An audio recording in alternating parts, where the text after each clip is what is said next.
നമസ്കാരം. കഴിഞ്ഞ 2-3 ദിവസങ്ങളിലായി സുഹൃത്തുക്കളും പരിചയക്കാരും അല്ലാത്തവരൊക്കെ എന്നെ വിളിക്കുന്നുണ്ട്.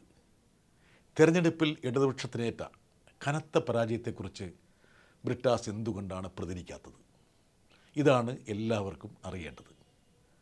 പ്രതികരിക്കാൻ വൈകിയെന്ന് എനിക്കറിയാം.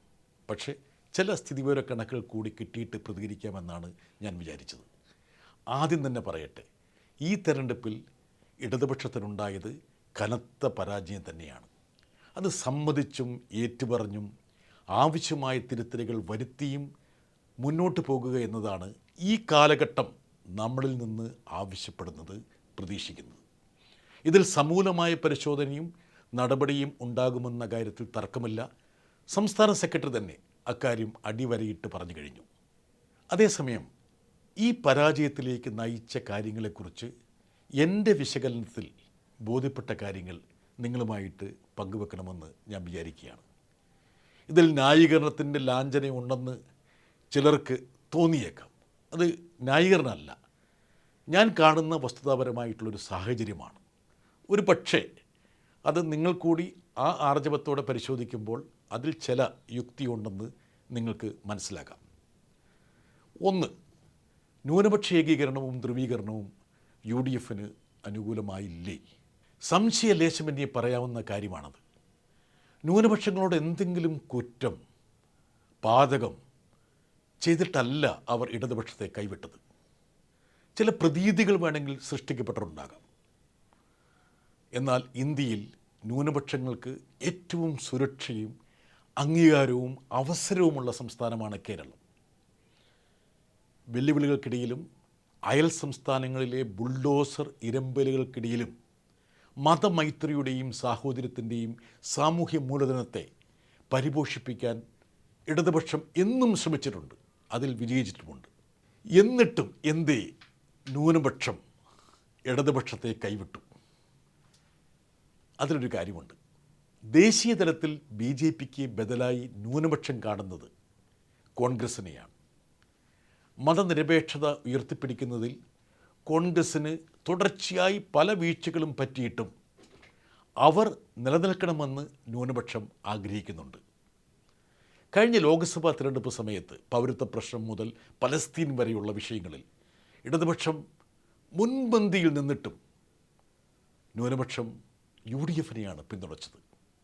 അന്ന് ഇന്നത്തെ പോലെ ചർച്ച ചെയ്യപ്പെടുന്ന വെള്ളാപ്പള്ളി ഫാക്ടർ ഒന്നും ഉണ്ടായിരുന്നില്ല.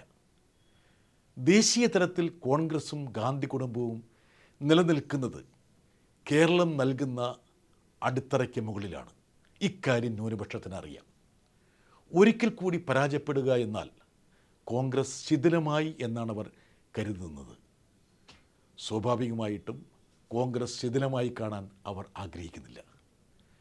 5 വർഷം കൂടുമ്പോൾ ഭരണം മാറുക എന്നതാണ് കേരളത്തിൻ്റെ രീതി, എല്ലാവർക്കും അറിയാവുന്ന കാര്യമാണ്. ഇടതുപക്ഷക്കാരുടെ അഹങ്കാരവും ഹുങ്കുമൊക്കെ ഇപ്പോൾ ഏറെ ചർച്ച ചെയ്യപ്പെടുന്നുണ്ട്. വീഴ്ചകൾ ഉണ്ടായിട്ടുണ്ടാകാം, ഉണ്ട് എന്ന് സംശയമുണ്ടോ? അതൊക്കെ തിരുത്തണം. പക്ഷേ ഇന്നും ഞാൻ പല സ്ഥലങ്ങളിലും സഞ്ചരിക്കുന്ന ആളാണ്, നാട്ടുമ്പുറത്ത് പോകുന്ന ആളാണ്, എല്ലാവരുമായിട്ടും സംസാരിക്കുന്ന ആളാണ്. പക്ഷേ ഇന്നും നമ്മുടെ ജനങ്ങൾക്കൊരു പ്രശ്നം വന്നാൽ അവർ ആദ്യം സമീപിക്കുന്നത് ഇടതുപക്ഷ പ്രവർത്തകരെയാണ്. അവർക്ക് വിശ്വാസവും ഇടതുപക്ഷത്തെ തന്നെയാണ്. ഈ പറയുന്ന ഹുങ്കും അഹംഭാവവും ഒന്നും ചർച്ചയാകാത്ത ബംഗാളിലും തമിഴ്നാട്ടിലും മമതയും സ്റ്റാലിനും കനത്ത പരാജയങ്ങളാണ് ഏറ്റുവാങ്ങിയത്. അവരുടെ മണ്ഡലങ്ങളിൽ പോലും അവർ പരാജയപ്പെട്ടു. അല്ല, ഇതൊന്നും നമ്മുടെ തോൽവിയെ ലഘൂകരിക്കാൻ പറയുന്ന കാര്യങ്ങളല്ല. പാർട്ടിക്കൊപ്പം നിന്നവർ മറുപക്ഷത്ത് സ്ഥാനാർത്ഥികളായി വന്നത് ഉൾപ്പെടെയുള്ള എല്ലാ കാര്യങ്ങളും പരിശോധിച്ച് നമുക്ക് മുന്നോട്ട് പോകണം. അങ്ങനെ മുമ്പോട്ട് പോകാൻ കഴിയൂ. അതുതന്നെയാണ് ഈ കാലഘട്ടം നമ്മളിൽ നിന്ന് ആവശ്യപ്പെടുന്നത്. ഇനി പറയുന്നത് ഒരു ഒഴിഞ്ഞുമാറലാണെന്ന് ആരും കരുതരുത്. RSSും ജനസംഘവും BJPയും ഒരുപോലെ തങ്ങളുടെ മുഖ്യ പ്രത്യയശാസ്ത്ര രാഷ്ട്രീയ തെരഞ്ഞെടുപ്പ് ശത്രുവായി കാണുന്നത് ഇടതുപക്ഷത്തെയാണ്. ഒരു സംശയവുമില്ല അക്കാര്യത്തിൽ. ഇപ്പം അമിത്ഷായുടെ ഒരു പ്രസ്താവനയുണ്ട്, പ്രതികരണമുണ്ട്. 80 ലോക്സഭാ സീറ്റുള്ള UP ആണോ എനിക്ക് കൂടുതൽ സന്തോഷം പകരുന്നത്, അതെയോ 20 ലോക്സഭാ സീറ്റുള്ള കേരളമാണോ എന്ന് ചോദിച്ചാൽ കേരളത്തെ ആയിരിക്കും ഞാൻ തിരഞ്ഞെടുക്കുക എന്ന് പറഞ്ഞത് മറ്റാരുമല്ല, അമിത്ഷായാണ്. ഒളിഞ്ഞും തെളിഞ്ഞും അവർ ഇടതുപക്ഷത്തെ തോൽപ്പിക്കാൻ എക്കാലത്തും ശ്രമിച്ചിട്ടുണ്ട്. ഇക്കുറിയും അത് സംഭവിച്ചിട്ടുണ്ട്. BJP വോട്ടുകളിൽ വന്ന കുറവാണ് ഒരു ഡസനിലേറെ മണ്ഡലങ്ങളിൽ UDFൻ്റെ വിജയത്തിന് വഴിവെച്ചത്. നമ്മുടെ ദേശീയ ശ്രദ്ധ ആകർഷിച്ച നിയമമണ്ഡലം പരിശോധിച്ചാൽ ഈ കൂട്ടുകെട്ടിൻ്റെ തെളിവുകൾ സ്ഫടികം പോലെ വ്യക്തമാകും.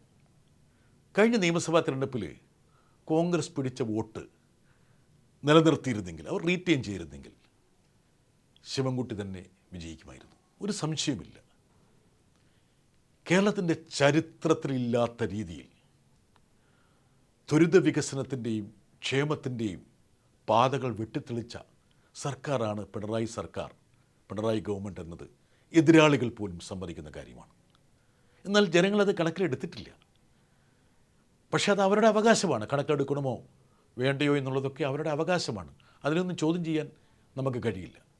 ഇവിടെയാണ് കലർപ്പില്ലാത്ത എളിമയും സത്യസന്ധതയും പുലർത്തിക്കൊണ്ട് ഈ വീഴ്ചയുടെ പാഠങ്ങൾ ഉൾക്കൊള്ളാൻ നമുക്ക് കഴിയേണ്ടത്. അത് കഴിയണം. ഇതിലും വലിയ പ്രതിസന്ധികളെ അതിജീവിച്ച ഇടതുപക്ഷത്തിന് അതിന് കഴിയുമെന്നാണ് എൻ്റെ പ്രതീക്ഷ. പ്രസ്ഥാനത്തിന് മാത്രമല്ല, കേരളത്തിൻ്റെ അതിജീവനത്തിനും ഇത് അനിവാര്യമാണ് എന്ന് വിനയപൂർവ്വം ഞാൻ അടിവരയിടുന്നു. We shall overcome.